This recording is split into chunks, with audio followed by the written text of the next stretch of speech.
एक अजय सेना, आधुनिक हथियार और दुनिया का सबसे घातक सुरक्षा चक्र। लेकिन क्या वो चक्र अब टूट रहा है? क्या इजराइल की ताकतवर सेना ईरान के बिछाए लंबे युद्ध के जाल में फंसकर बिखर रही है?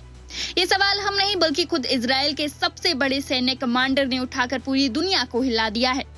इजराइल से आई वो चेतावनी जिसने नेतन्याहू सरकार की नींदें उड़ा दी है।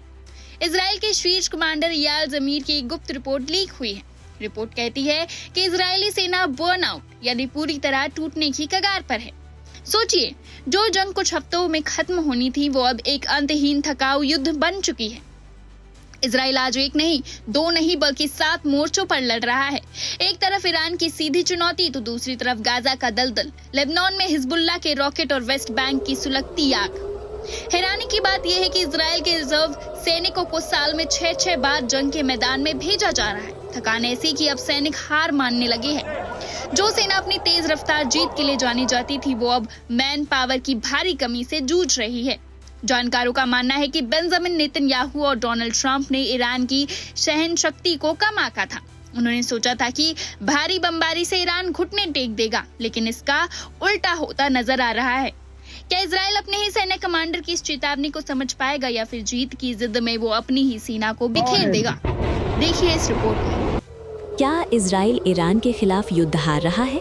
ये सवाल इजराइल के शीर्ष सैन्य कमांडर इयाल जमीर की ओर से एक गंभीर आंतरिक चेतावनी के बाद और भी तेज हो गया है, जिन्होंने कथित तौर पर अधिकारियों को बताया कि सेना बढ़ते दबाव में खुद ही बिखर सकती है। ये चेतावनी ईरान युद्ध के एक लंबे और तीव्र चरण में प्रवेश करने के साथ आई है। इजरायली बल अब कई मोर्चों पर फैले हुए हैं। ईरान के साथ सीधी भिड़ंत, गाजा में चल रहे अभियान, वेस्ट बैंक में बढ़ता तनाव और लेबनान में हिजबुल्लाह के साथ तथा सीरियाई सीमा के पास झड़पें। रिपोर्टों के अनुसार इजरायली सेना सैनिकों की भारी कमी का सामना कर रही है, जिसमें रिजर्विस्टों को बार बार रोटेशन में भेजा जा रहा है। कुछ अपने 6ठे और 7वें चक्र की सेवा दे रहे हैं। थकान घर कर रही है और चिंताएं बढ़ रही हैं कि जल्द ही नियमित मिशन भी प्रभावित हो सकते हैं। ये स्थिति एक गहरी रणनीतिक वास्तविकता को दर्शाती है।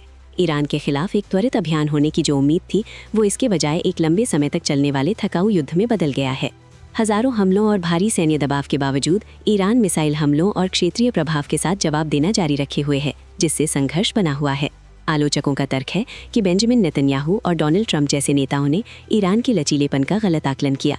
त्वरित जीत के बजाय युद्ध अब इजराइल की जनशक्ति, सहनशक्ति और आंतरिक स्थिरता का परीक्षण कर रहा है। जैसे जैसे संघर्ष लंबा खिंच रहा है, इजराइल की अपनी सेना के भीतर से मिली चेतावनी एक प्रमुख बदलाव को उजागर करती है। युद्ध का मैदान अब केवल मारक क्षमता के बारे में नहीं है, बल्कि इस बारे में है कि कौन अधिक समय तक लड़ाई को जारी रख सकता है। Subscribe to One India and never miss an update. Download the One India app now.